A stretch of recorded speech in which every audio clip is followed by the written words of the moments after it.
Now, concerned over the recent protests over cost of living crisis, President Bola Tinubub has directed immediate interventions to alleviate the suffering caused by the rising cost of food items. This follows a meeting of the Special Presidential Committee on Emergency Food Intervention at the Aso Villa. The presidency said that there is sufficient food supply in the country, but exploitation by some forces has caused an increase in the prices of food items. Minister of Information, that's Mohammed Idris, highlighted some of the actions to be taken, including unlocking the national food reserves, engaging with major millers and commodity traders, and addressing the impact of currency depreciation on food prices. The Central Bank Governor, Finance Minister, Coordinating Minister for the Economy, Chief of Staff and National Security Advisor participated in the deliberations set to continue until Thursday. The government is taking some action to ensure that Nigerians have some relief in terms of the availability of food on the table. Of course, this meeting is not by itself exhaustive. It's just like I said, the beginning is going to continue tomorrow and the day after. Now, some of these will involve unlocking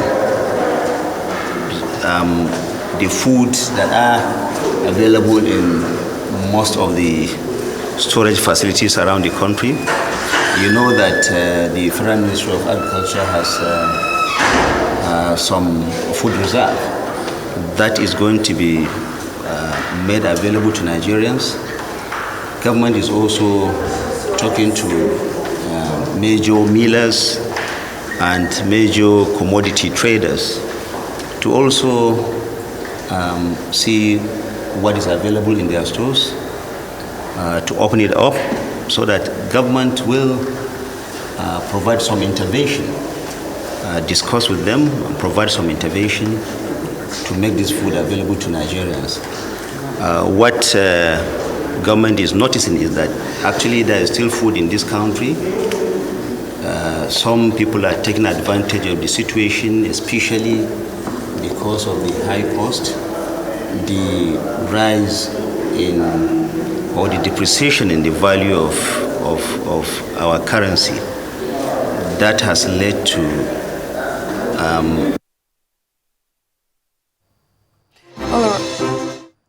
Arise News analyst Dayo Sobowale joins us now to discuss the emergency meeting conveyed by the presidency to address the rising food prices and also look at what other measures could be taken by the government to improve the situation. Good afternoon, Mr. Sobowale. Thank you for being here. Good afternoon.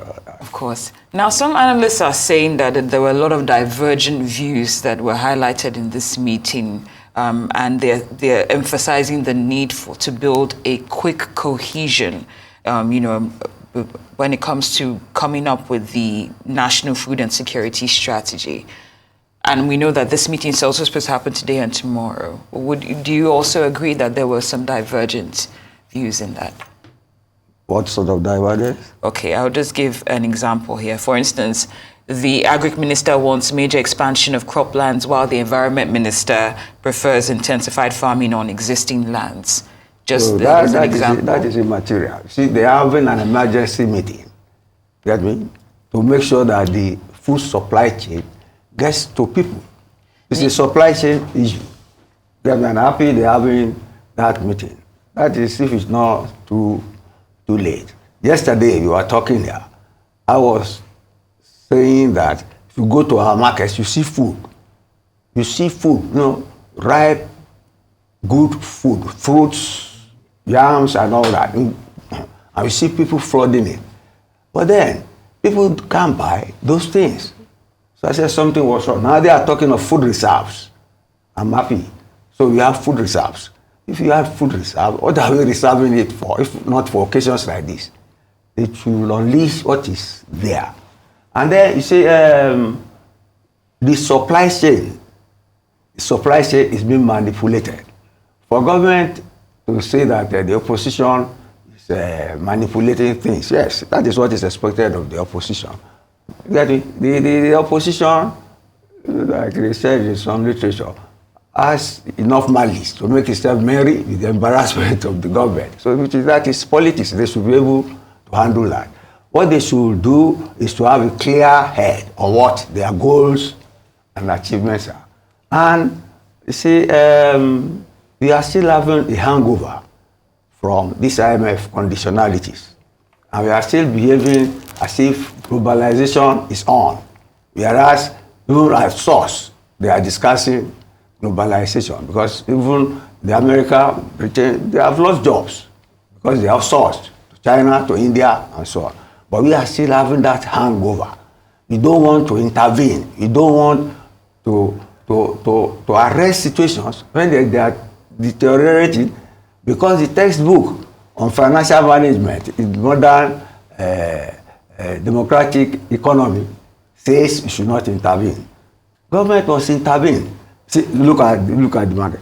How can you go around Lagos, go around the cities? You see the foods are available in good quality, because you can know good quality food through visibility, but it's not affordable to people. So if they know where the reserves are, if they know the market associations for food, for butchers, for those selling provisions and so on, they are all over the place. We have ministries that can deal with them. We have ministries that can deal with them and make people have access to food items at affordable prices. They should not liaise with such people, but they should move at a faster pace than they are doing now. I'm happy the president is back now. But then you see, if you look at the food supply chain, it's all right to say people are hoarding. Let's let them handle that by intervening and policing them and monitoring them. But what of the insecurity in the farmlands? The insecurity in the farmlands. Many farmers have fled their farmlands. In the northwest, north central, these are the agricultural centers of this country in terms of massive food production, and they are not forthcoming. Who will secure the farmlands? I read the story of a man who said he was surprised. He went to the woman selling gari and said, okay, let me have so much. The man said she doesn't have any. He said why? He said they destroyed the cassava farm.